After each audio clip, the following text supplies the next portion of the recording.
What do you mean you're afraid that competitors will know your price? David, listen. Porsche has never been afraid that BMW and Mercedes know their price. They also want their clients to know their price. Be ahead of the game. You know, when you list your price or have a rate cut on your website, your clients would know whether they can afford you or not and stop wasting your time. Okay, right. Head on there, go check it out. It's more than prices there. It's the package and all the options. Okay, thanks, David.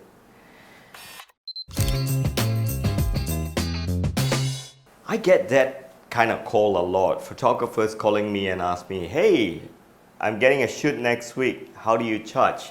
Viewers, if you head on to my e-learning website of beyond.photos, you realize that we have a premium courses. If you click on it, you realize that it is by far one of our most popular e-learning courses. The reason why it's popular because the premium courses covers a wide genre of photography topic and lessons uploaded every week. It goes from artistic photographies, camera, close-up and macro, composition, design, flash and lighting, you name it, we have it all. And one of the most confusing things for photographer is how to price their photoshoot and photography services.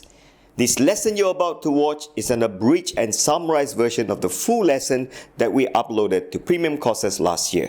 I want you to watch this, learn and enjoy.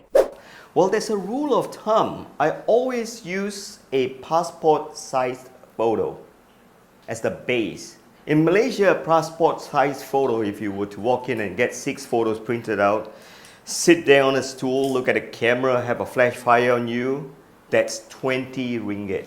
But that's the base. Let me put it this way. It doesn't involve post-processing. There is no posing involved. There is no styling involved as well. And it's 20 bucks.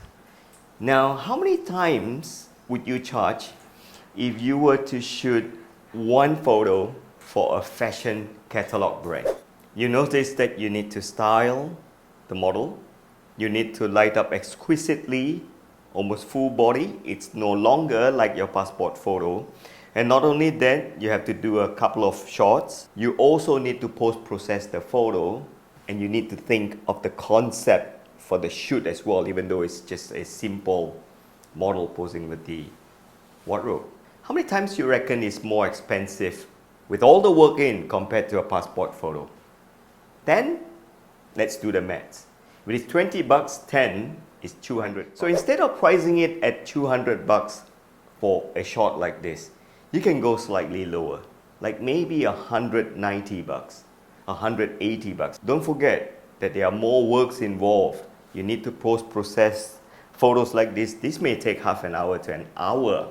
So that said, use it as a base for everything that you plan to price for your services as a photographer. And one important thing is list your price. Ideally, when you start out, you want to have a rate card.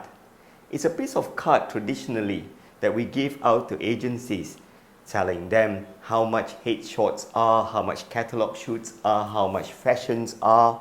So it gives an idea whether photographer falls neatly into the budget that the clients have in mind. So since you have websites, so I strongly suggest that you do the same. Have a website that gives a range or at least an indication. You know, if I'm a photographer, I want to make it clear that if you walk in here, this is what you get. You're going to get your fries, you're going to get your free drinks, you're going to get your burger, and you know, let's assume that you specialize in fashion catalog shoots for online stores. How many shots can you generate per day? Then I would say that it depends on how fast the models can change and how fast your stylist can actually style up your model and the makeup artist.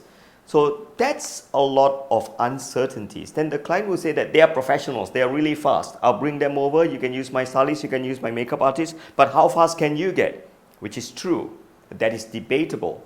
So after a while, I dropped the idea of time-based billing. This is called time-based. So we have moved on to another type of billing, which is called per photo billing. When you were to hire us for a photo shoot, the first thing I'll ask you is, how many shots would you want to have?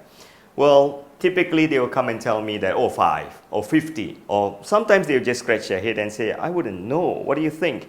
That's the most beautiful thing. When you ask me what do you think, I always think that you need like 200 shots. Now one important thing is not to limit yourself, do 5 shots and then say, okay, thank you, that's it, come let's go choose your pictures. That's not the right way to do it. The right way to do it is to go slightly extra, go that extra mile. They wanted 5 shots, do 10, do 15, change the backdrop, change the props, change the styling, change the poses, surprise them. They may come in with the notion that this is what so there you have it. We have a time-based billing. If you want to go for time-based billing, you can try it. Go for full day, specify the hours, indicate roughly estimation how many shots you get. If you were to shoot business portrait, if you were to do family portraits, or you can go a lower denomination of half-day shoot, which is 4 hours, or you can go on a per-piece billing, like what we do now. So if you visit our website, look under services, you can see how much we charge for catalog shoots, group shots, group portraits. And you can also look at studio portraits and family shots. Go search under this search feature that we have. So viewers, Premium Courses was launched in April 2020. It has been 1 year now and we are celebrating the anniversary of Premium Courses. So if you head onto my website now and sign up Premium Courses now, you get a promo price of just $29 per year. Exactly, per year, and enjoy weekly lessons uploaded every week. So you get this year's lesson plus last year's lesson. So hurry, head on and grab this offer. This is the promo price now and check out the price before promo.